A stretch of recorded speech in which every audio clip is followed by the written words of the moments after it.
Class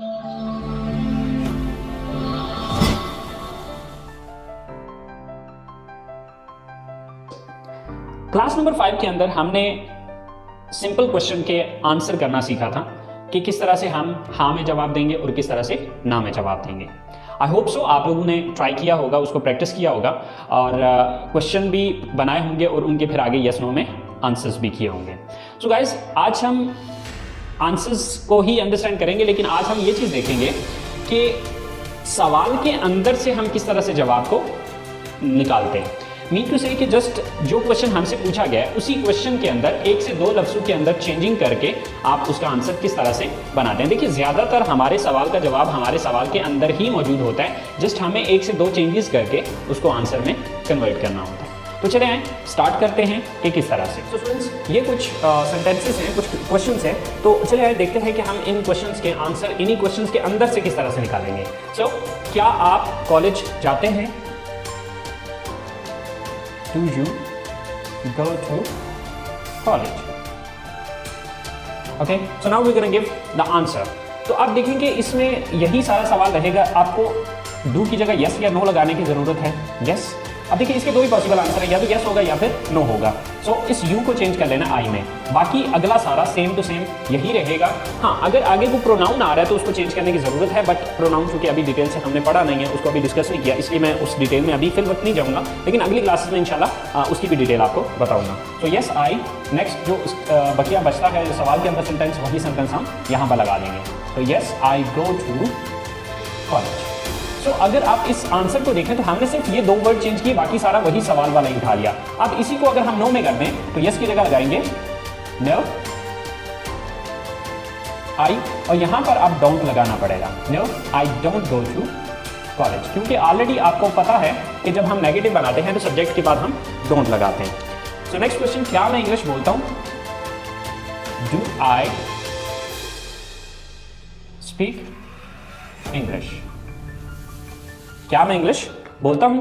अब guys यहां पर एक चीज याद रखनी है कि अगर सवाल के अंदर सब्जेक्ट यू आ रहा है तो उसको आई में चेंज करेंगे, और अगर सवाल में आई आ रहा है तो उसको यू में चेंज करेंगे।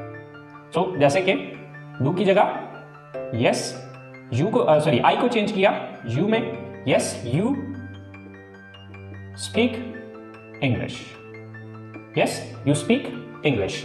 अब अगर नो में यही आंसर करना है तो यस की जगह नो लगा दें, यू, और आगे आपको पता है कि सब्जेक्ट के बाद डोंट लगाना है।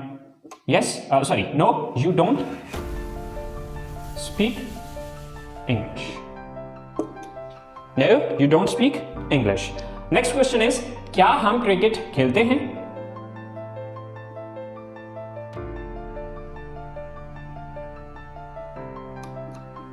Do we play cricket? अब इसके दो पॉसिबल मीन आंसर्स हैं, बट इसमें ये जो वी है ये या तो वी ही रहेगा या फिर इसको यू में कन्वर्ट कर सकते हैं। अब देखना ये होगा कि जो बंदा सवाल पूछ रहा है वो अपने बारे में बात कर रहा है या आप खुद भी उसमें शामिल है। अगर तो वो सिर्फ अपने बारे में बात कर रहा है या अपने साथ जुड़े हुए कुछ और लोगों की बात कर रहा है, लेकिन आप खुद उसमें शामिल नहीं है, यानी कि जिस बंदे से सवाल कर रहा है वो बंदा उसमें शामिल नहीं है, तो फिर यू लगाएगा। अगर आप खुद भी उसमें शामिल हैं तो फिर उसमें आपको वी ही लगाना पड़ेगा। तो इसके दो पॉसिबल आंसर हैं, एक तो आप ये कहेंगे sorry yes we play cricket. देखिए, वी उस सूरत में होगा कि अगर जिस बंदे से सवाल पूछा जा रहा है वो भी शामिल है, लेकिन अगर फर्ज करें वो बंदा खुद शामिल नहीं है तो इसकी जगह फिर हम वी नहीं लगाएंगे बल्कि यू लगा देंगे। Yes you play cricket. Okay, तो वी उस सूरत में होगा कि जिस बंदे से सवाल पूछा जा रहा है, ठीक है, वो खुद भी इसमें शामिल हो, ठीक है, और अगर वो बंदा खुद शामिल नहीं है तो फिर वी नहीं लगेगा बल्कि आप वी यू में कन्वर्ट कर देंगे। सर अगर नो में आंसर करना हो तो नो वी या यू, अब वो डिपेंड करता है क्वेश्चन पे। So don't play cricket. Okay, so no we are you don't play cricket. So हमारा नेक्स्ट क्वेश्चन है, क्या वो किताबें पढ़ते हैं? Do they read books? Do they read books? So, do की जगह yes.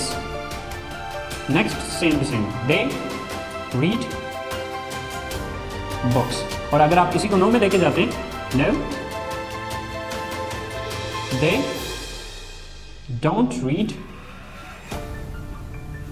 बुक्स।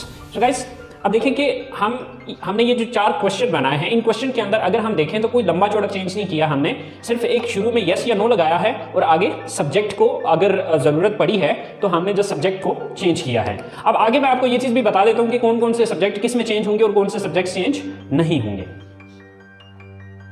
सो स्टूडेंट्स, ये वो वर्ड हैं जो कि आपके अगर सवाल के अंदर आ रहे हो तो आप उनको इनमें चेंज कर देंगे। अगर आपके सवाल के अंदर यू आ रहा है तो उसको आप आई में चेंज कर सकते हैं या फिर वी में चेंज कर सकते हैं। अब देखना ये होगा कि सवाल आप अकेले के बारे में पूछा गया या आप 2 या 2 से ज्यादा लोग हैं। अगर अकेले हैं तो आई यूज करेंगे जवाब में, और अगर 2 या 2 से ज्यादा लोग हैं तो फिर वी यूज करेंगे। अब अगर सवाल के अंदर आई आया तो उसको हम जवाब में यू में चेंज कर देंगे। अगर सवाल में वी आया है तो उसको वी में भी यूज कर सकते हैं और यू में भी यूज कर सकते हैं, क्योंकि अब ये डिपेंड करेगा कि सवाल किसके बारे में है।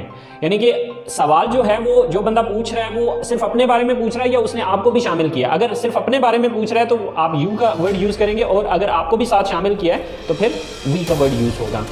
अगर सवाल में योर आ रहा हो तो उसको माई में भी चेंज किया जा सकता है और अर में भी चेंज किया जा सकता है। अगर सवाल में माई आ रहा हो तो उसको योर में चेंज किया जाएगा, और अगर सवाल में अर आ रहा हो तो जवाब में योर या अर इस्तेमाल होगा। स्टूडेंट्स, अगर इनमें से कोई सब्जेक्ट आ रहा है तो फिर इनको चेंज करने की ज़रूरत नहीं है, सिर्फ आपने यस या नो क्वेश्चन के अंदर लगाना है।